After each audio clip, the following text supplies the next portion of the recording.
Hello everyone, welcome back to Left Hand Crochet by Be-Stitcht Yarn Creations. If you're new here, I am Bethany, and this is going to be my first tutorial video. This will be done in left hand, and today we're going to go over how to do your slip knot, your foundation chain, and then we're just going to start with a very simple single crochet.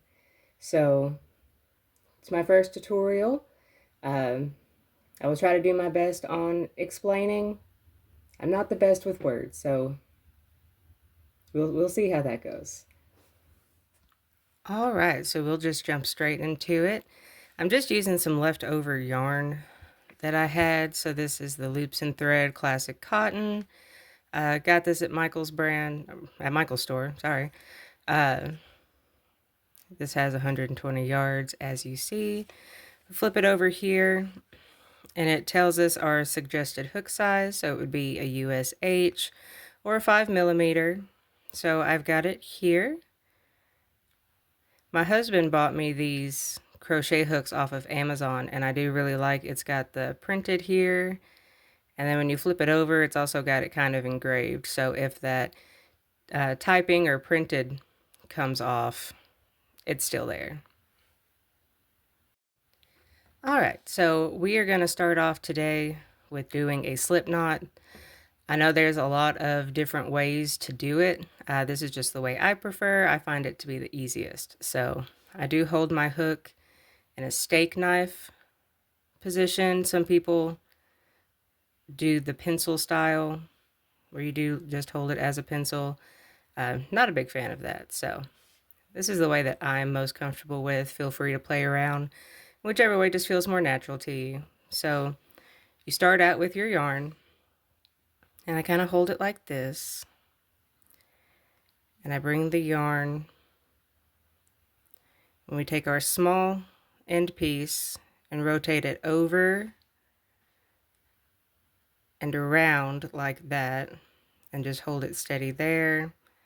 And then I come back through and I pinch right here where I started that, and you'll take your hook, go around and grab it, pull it through, and then just kind of tighten it, and that is your slip knot. This won't come undone, especially if you tie it nice and tight, and then when you're done with whatever your project is, you can just kind of tie it in or sew it in with a darning needle, crochet needle. Now we're just going to do a simple little foundation chain, and this is how you'll start majority of your projects. For this, we're not going to have to count our rows, but I'm going to just show you how to keep it even once you get going.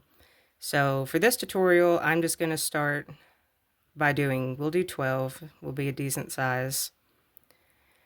So once you have your slip knot, you'll come through and hook your yarn and pull it through. Oh, sorry, I made that a little tight.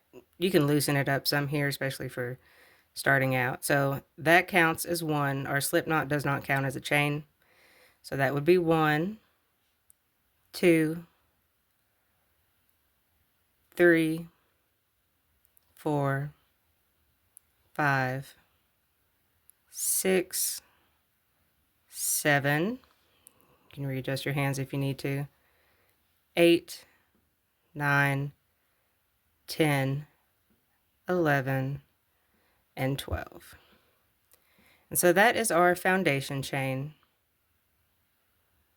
Just very small, simple, mostly just for practicing. If you want to do a bigger project, this is really good for if you want to make your first scarf. You can do it for a blanket. I honestly don't suggest it, but it's definitely good practice. If you've got the cotton yarn, you could even turn this into a little dish rag, a little wash rag, what have you. So our chain here is 12.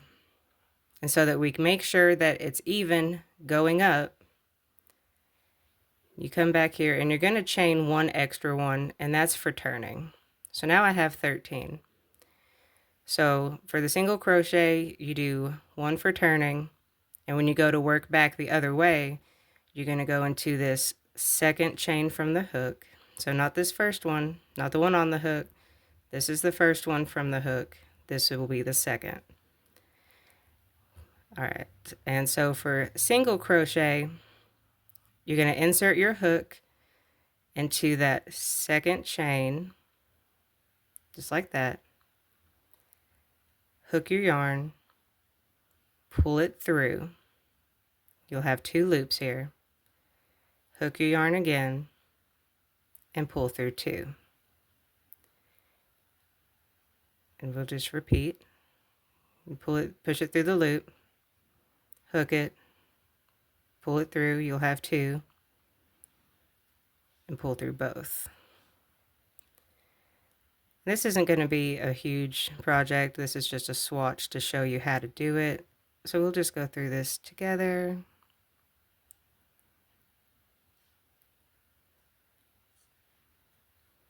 Pull out a little more yarn here. All right. So again, you go into your loop, hook it and pull it through. 2 loops here, hook it and pull it through both. We'll come, and we're going to do that just the rest of the way. Again, this is nothing fancy, very beginner, very starter. If you're new to crochet, this is the perfect place to start. It is quite literally the most simple stitch that you can do, and you really can do so much with it. Like I said, especially if you're working with the cotton yarn, you could turn this into a little washcloth, toss it in your shower, put it by your sink for washing your face. Cotton is really good for that. If you're working with acrylic, you could even make this into a little scarf if you just wanted to make it longer, or if you want to, just start maybe a kid's scarf. All right, so we're at the end here. We've got 1 chain left. So we're going to go into it, pull through, 2 loops on the hook, and then we just pull through there. And as you can see, it really does make a nice little stitch. The cotton yarn is really good for stitch definition, in my opinion. So this is what the back side will look like, and this is what the other side will look like. So starting our next row where we ended, since this is a single crochet, we're just gonna chain 1 for turning. Now, as you go up, I'm going to show you here. You can see the bottom of where we just did our chain 1. That's technically the last one that we worked. So we're going to skip it, because what the chain 1 will do is pull over, and as you see, it's going to cover that gap from that bottom one. So you're going to skip this one at the very bottom, and you're going to go into the next stitch here. And you can do going into the front, which is, you'll see the V's all along here. There's the front. Here's the back. If you want to give it a textured look, you could definitely do it going through the back loop only. And we'll show you the difference here. So when you're looking at your V's, you're going to insert your hook here into the back, so you'll see the other half of the V is right there, and you'll pull through and then pull through 2, and you'll do that all the way along.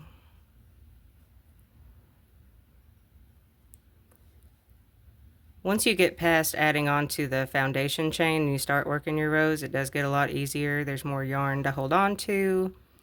If you do find that it's curling up a bit, it's most likely a tension issue, just the tension you're holding. So the way I hold it, just kind of loop it around, and it just really helps the yarn to flow a little better through my fingers. And then as I'm moving, you'll see me move my finger up, and that just helps me get more yarn to help with my tension.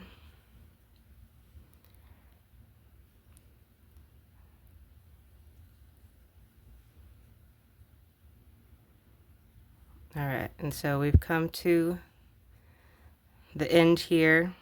That was our last stitch. You can always count if you want to, if you're wanting to make sure you're even. So you should have 12 here. So we've got our chain 1 that counts as 1, 2, 3, 4, 5, 6, 7, 8, 9, 10, 11, 12. So as of now, this row is even. Again, I worked into the back stitch, and as you can see, it does start to create a little bit different of a pattern. It might be a little hard to see, but as you keep going, it's going to give it this ribbed look. So a lot of people, this is what they'll do for their ribbing on, say, their sweater, cardigan, sleeve cuffs, or along the border of it where they add buttons. And then I'm going to show you also if you do it in just the one that's facing you. So again, we're going to just chain 1, and that's for turning. So again, this one here at the very bottom of our stitch, we're not going to go into, we're going to go straight into this one. Now this time, we're going to go into this front part of the V. You'll see it right here. Last time we went into the back. So this would be going into the back. That's what we did last round. This time we're going to go into the front.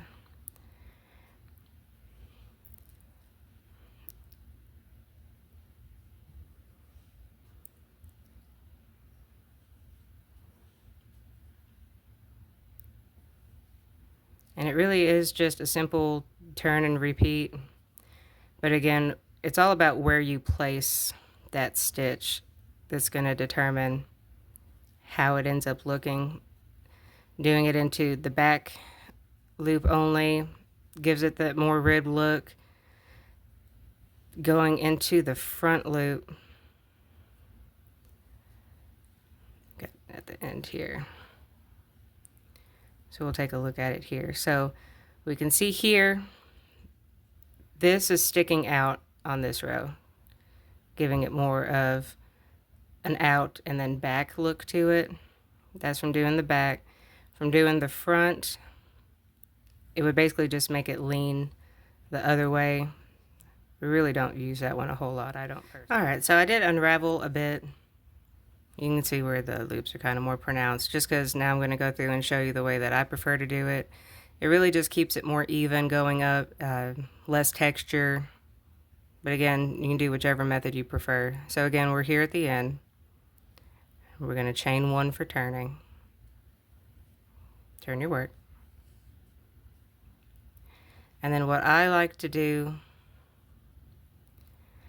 is, again, we always skip this first one down here, because if you go into it, what it's going to do, it's going to add an extra stitch. It's going to cause your work to go angled that way, which is not what we want. We want even edges, especially for things, like I said, like scarves, blankets, washcloths. So this will just help give it a more uniform look. So when we're going into our next stitch, I go underneath both parts of the V. I don't go through the front, I don't go through the back. You can see it right there, that little hole that is in each one. I go under it and then pull through. You've got 2, pull through both, and then you'll just go through the next one, and you do it all the way across. And I'm going to show you the next row too, just because these were a little easier to see where I had frogged it. If you're new to crocheting, I don't think frogging really stands for anything, but it's just where you unravel your work, which can very much be a pain. So we come all the way through here.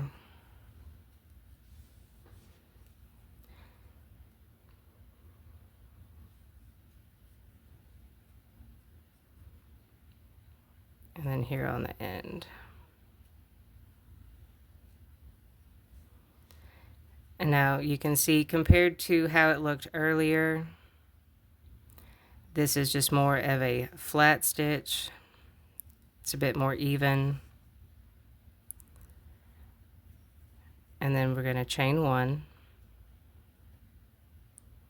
turn our work. Again, always skipping this one here at the bottom. So you'll see here we've got our loop around the hook. We've got our chain here that we chained 1. Second chain is what we're going to skip. When you're looking at it from this angle, you want to go here. So you can see, again, you can see the holes underneath the V's. So I'm just going to go back into those again. As you can see, I've gone under the V, so it looks like you've got 3. If you need a reminder here, just to make sure that you are going under both, because if you go under just one, you'll see you'll have 2 before you loop. So I'm going to go here under the V, pull through, under the V, pull through, and just do that all the way along.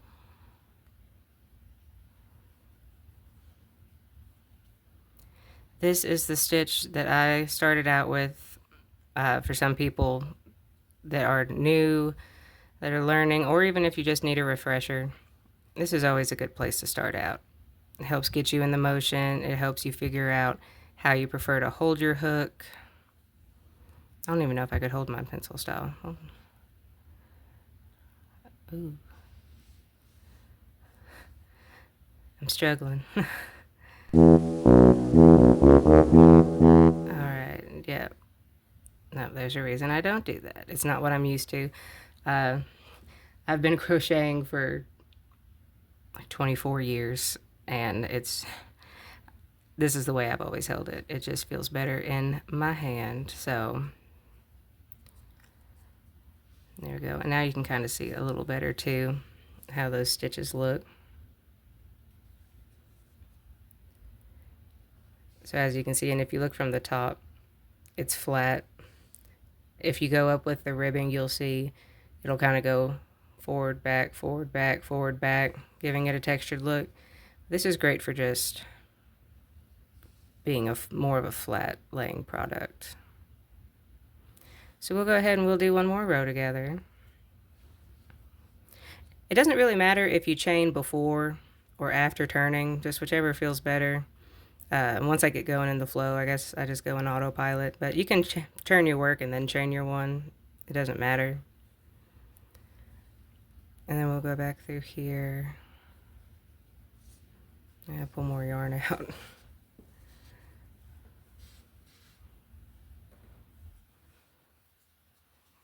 All right, we'll come back here.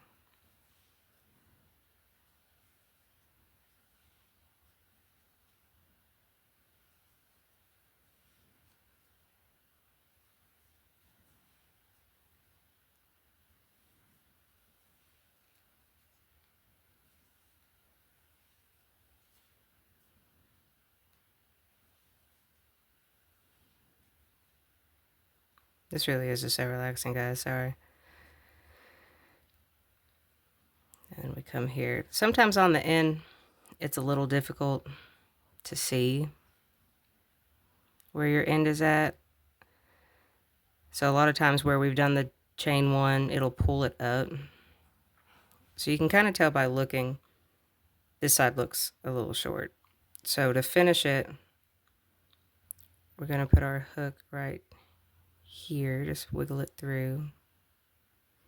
And you can see there is a V, but it's been kind of tightened. It looks a little different, and that's just from where we did our turning chain.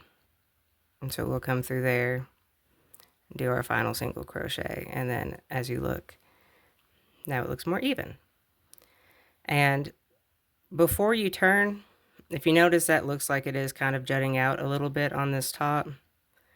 Once you do your chain 1 and you go into your next upcoming stitch, you'll see it pulls it up and it evens it right out. And you know what, we'll do another one here before we go. So again, we're going through under the V, so you'll see a total of 3. Hook it, pull it, hook it, pull through 2. And you just do that all the way across.